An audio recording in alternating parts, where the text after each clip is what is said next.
مالي من رابل اللي سيدلنا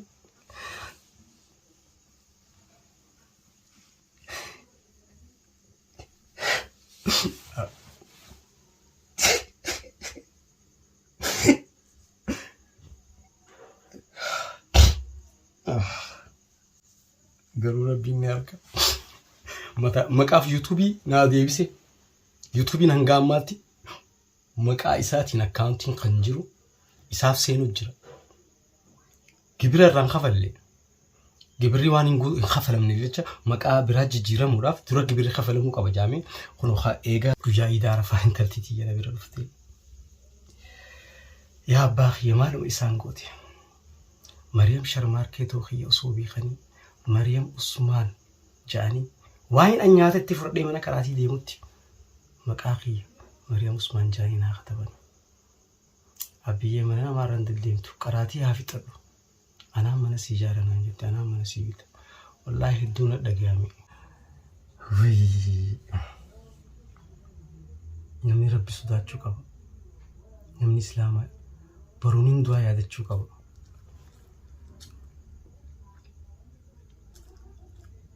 إيجا برو هرا هوريف جتشا كانتي أنا حتى سخراتا نجرسيسو هوريف جتشا أنا ما مرة أوفمو هكذا بودا في عادة دبيت أنا بقاني مو mana keetii mirga qabdaa deemii siif murtaa'ee dhaqi yoo jaanii ana khee dhaqu qarqara mana kana dhiyaachuun dandeessu gaafa dhaabatee Soromoon na baasettee mana kana Soromoon siif haafuutu kuno tanaafuu asittiin dhiyaachuun qabdu jaanii baleetitii asidanii akkasumas nama fira khiyyaa kana waliin ture qabanii hidhaanakanii alallee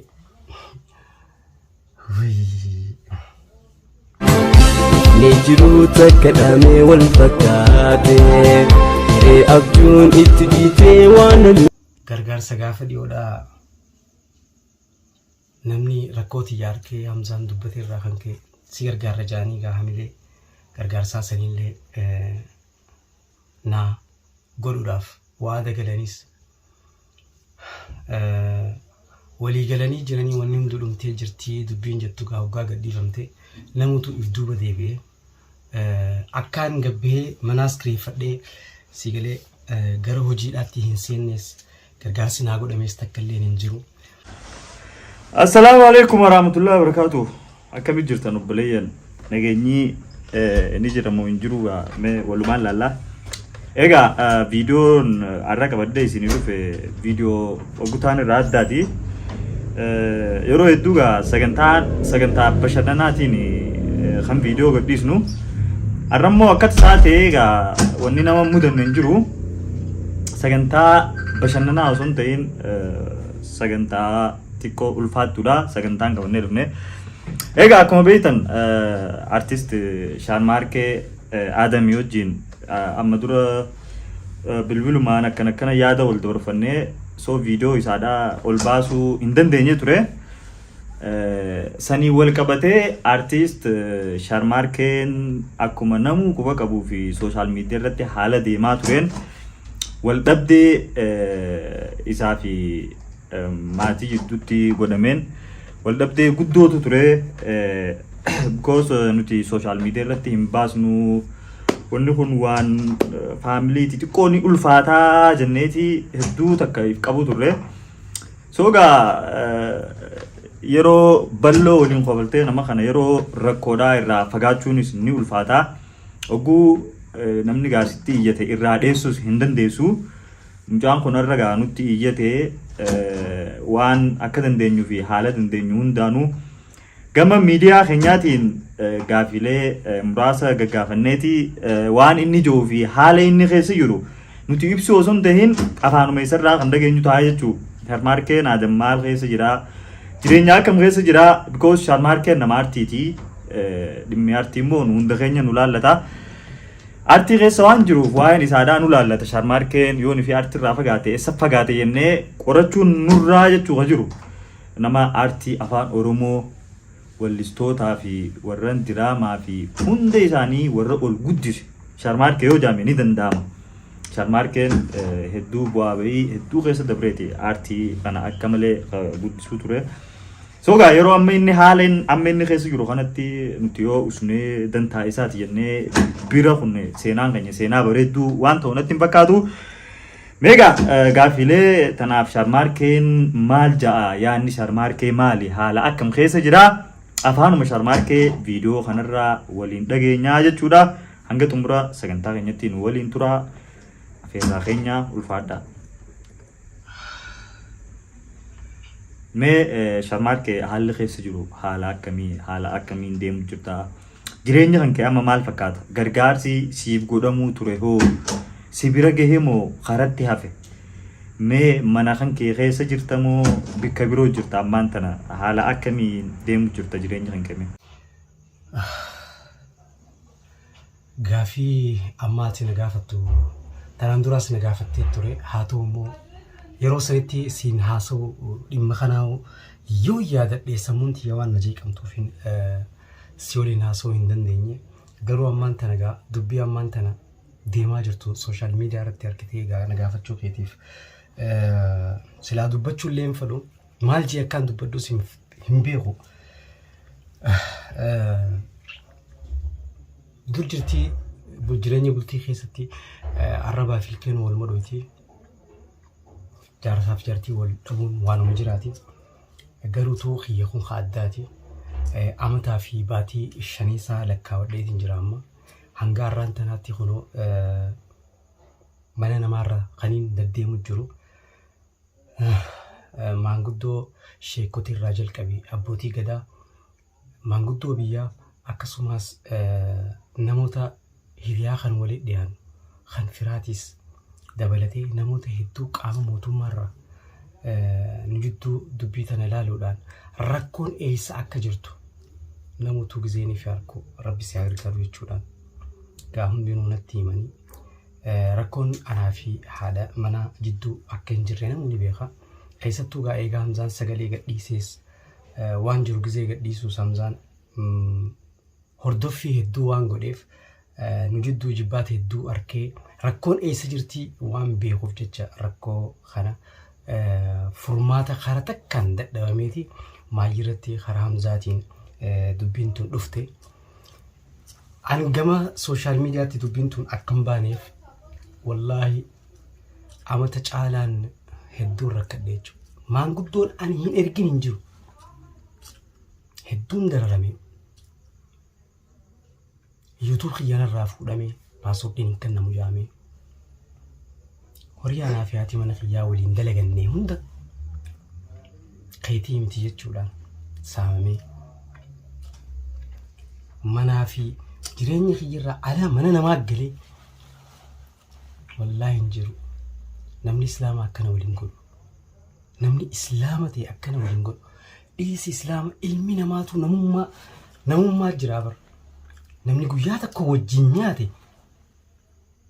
barandaa namaa waliif hin qoddu alarra deddeemuun kun har'a ilmoon tiyya eessuma ta'aniif obboleeyyan dhiiraa tadhalaatiis haboo ta'aniif coon tiyya baru maal isaan gaafachuu teesse har'a ilmoon tiyya eessuma ta'aniif obboleeyyan dhiiraa tadhalaatiis haboo ta'aniif coon tiyya baru maal isaan gaafachuu teesse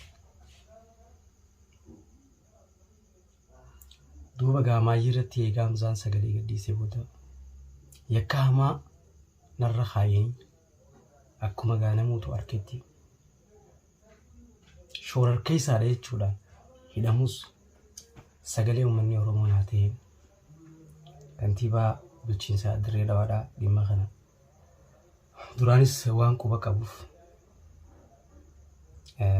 mana hidhaarraa ba'ee akkasumatti illee kantiibaan bulchiinsa Dirree Dhawaa Khadiir kabajamoo obbo Khadiir yeroo jalqabaatiif kantiibaan Dirree Dhawaa dhimma faamilii maanguddummaa nu jidduu taa'ee nu jidduutti maanguddoo biraatis dabalatee qoonni isaas kana haa ta'u jechuudha manuma takka kan maqaa kiyyaan jiru kana akkanaa kan namoota murteessus waliin ta'anii maanguddoon jechuudha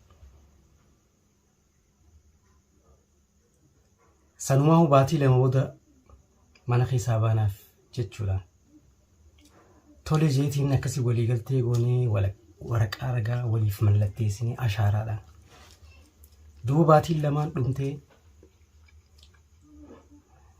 yoom maa baatan guyyaatti nuyi dee'e yaaboo ala namaa mana namaarraan deddeemu jira barandaa namaatiin rafu jira rabbii sodaadhaa jee kadhadhus torbaan 2 torbaan 3 kunoo baatii 3 isaa ga'ee jira jechuudha. Yeroo kanaan qaama dhimmi ilaallatu kanneen maanguddoon hedduu ta'anitti dubbii tana dhugaan himu mana keetii mirga qabdaa deemii siif murtaa'ee dhaqi yoo jaanii ana kee dhaqu qarqara mana kanaa dhiyaachuun dandeessu gaafa hidhaa baatee Oromoon na baasettee mana kanaas Oromoon siif haafuutu kunoo tanaafuu asittiin dhiyaachuun qabdu jaanii baleetitti yaasidanii akkasumas nama fira kiyyaa kana waliin ture qabanii hidhaa naqanii anallee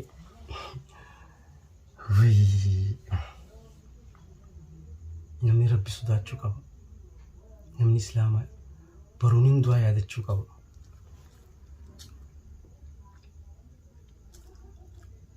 Eegaa boru har'a horiif jecha akkanatti ana hadhaa sakaraataan agarsiisu horiif jecha an mana namaarra nu oofumu. Hakada buduka da buda finada.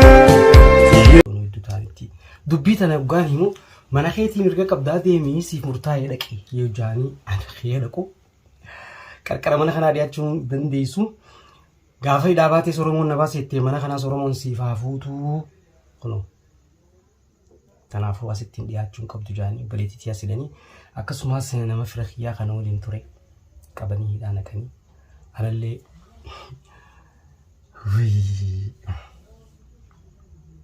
namni rabbi sodaachuu qaba. Namni islaamaa baruuniin du'aa yaadachuu qaba.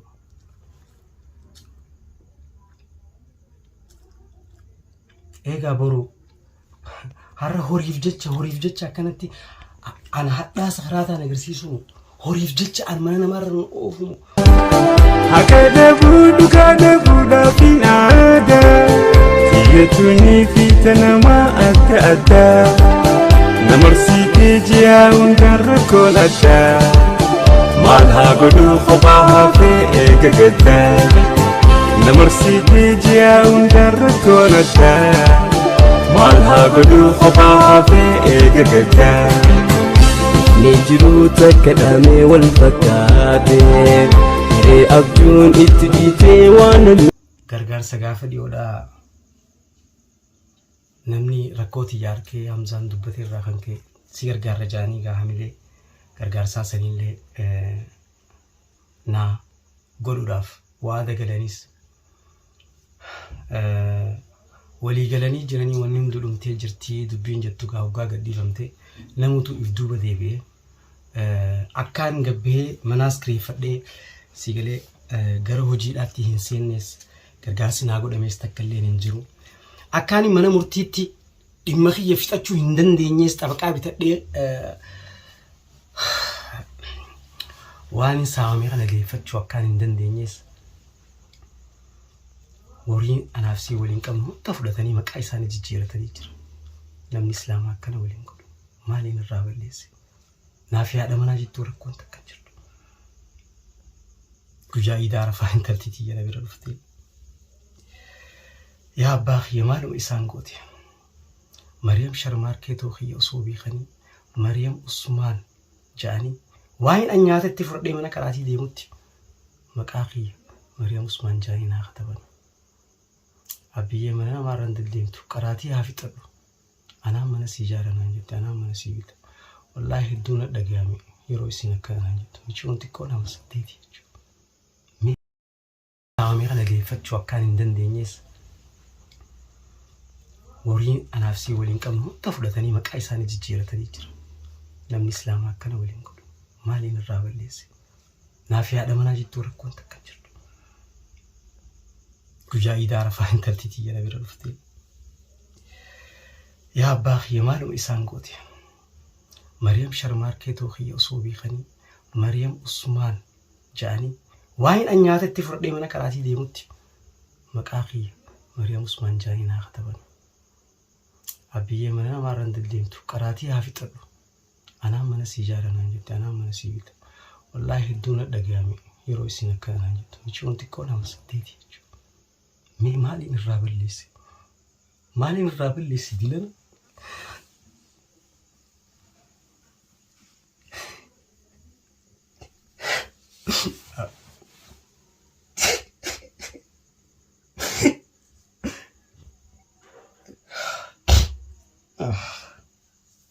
Garuu rabbiin ni arga.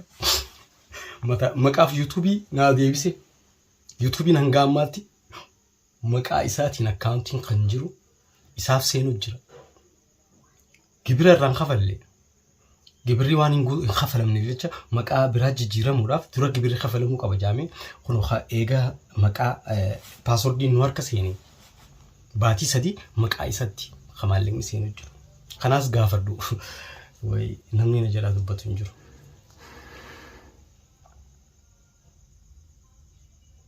Ana ilmoon nuyitu jira, hojii nyaanni nuyitu jira, waan joofi hangaarraa obsee amataa fi baatii. Maanguddoon hin argine hin jiru nje. Dilana maali? Namni Islaama.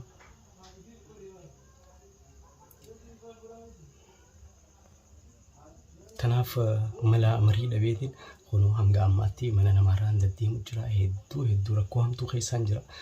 Namni isaanii dubbachuu danda'u tokkolleen hin jiru.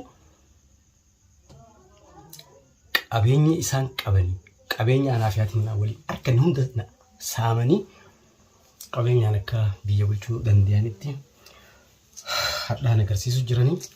Obboleettiin xiyyaas mana hidhaa jirti. Micoon fira xiyyaas mana hidhaa jirti. Anis hidhamuuf barbaadamutti hin jira jechuudha. Jiruu tana keessaan jira. Tanaafi kaniin dalagarraas dhabamee waan hundarraa zeeroo ta'e har'aan tana akka maraatatti fi naasoo kan hin jiru. Waan hin jiru beekuus. Egaa obboleeyyan hundi keessanuu dhageessanii jirtan afaan Sharmaarkee irraayee Sharmaarkeen haala akkam keessa akka jiru hundi keessanuu isumarraa dhageessanii jirtanii saniifuu hundi keessanuu yeroon bira dhaabbachuu qabnuu fi bira dhaabbachuu qabdan yeroo tana Sharmaarkeen nama artii waan ta'eef nu hundaafuu faayidaa yoo xiqqaatee afaan keenya guddisuu irratti gumaacha guddaa nu gumaachee jira. Ijoollee hedduu gamaa artii naquudhaan ijoollee hedduu beekamtii kanneefii jira. Isin hundi yeroo ammaan tanatti callisuu hin qabdanii Sharmaarkee yoo danda'ame qabeenya isaatii fi kana hunda hawaasni dhaabdanii fi waan inni barbaadu gootanii fi gammachiisuu qabdanii. Egaa haafe rabbi bira haa jiraatu jennaa. Egaa warra wal dhabanis rabbi walitti araarsu rabbi nageenya haa buusu jennaa. Nageenya wanni caaleen jiru addunyaa tanarratti nageenya wanni goos hin jiru. Rabbi nagaya jidduutti haa buusu, rabbi nagaya haa godhu. Kanumaa gaa viidiyoon keenya kanarraa kana fakkaataa nama rakkoo keessa akkanatti jiru itti callisuun nurra hin jiru. Namni kun nama artiiti, nama hawaasaati waan ta'eef dirqama akkanatti irraa dubbannee gaafii dhiyeessuufiin dirqama keenya. Fuulduraafillee rakkoon akkanaa yoo uumamte nama artii nama hawaasarraa nuti iyyaafannee maal keessa akka jiru hawaasa biraan gahuun dirqama keenya. Kanumaan isiniin jaawwa. Egaa please keessattuu ilma dhiiraa taatee bikka tana buutee yoo ni filaalte waan hedduu garaa nama nyaatuu fi nama balleessu. Please irraan deebi'aa malee please mucaa kana bira dhaabbadhaa. Bira haa dhaabbannu. Namuu akkaawuntii asirra barraa'e kana waan qabdaniin bira dhaabbadhaa. Gargaarsi sun tokko bira hin geenye. Gargaarsummaan bira gahee ufiriin takka hin jiru. Mana namarra deemu jira barandaa namarra. Please akka Oromoomatti akka amantittis akka gandaa fi biyyattis please bira dhaabbadhaa. Akka saahibummattis waan hundaanuu isin qabne. Wallahi waan hin jee dubbadhuun beeku gaa ifirra bikkattii isaasa yeroon bu'ee ilaalu hedduu ulfaata akka malee ulfaata. Jireenya amminni keessa jiru jireenya fokkotaa jireenya rakkisaa keessa jira. Saniifuu please bira dhaabbadhaa obboleessa keenya kana haa gargaarru isinin jaa malee isinitti hin dhaabaa.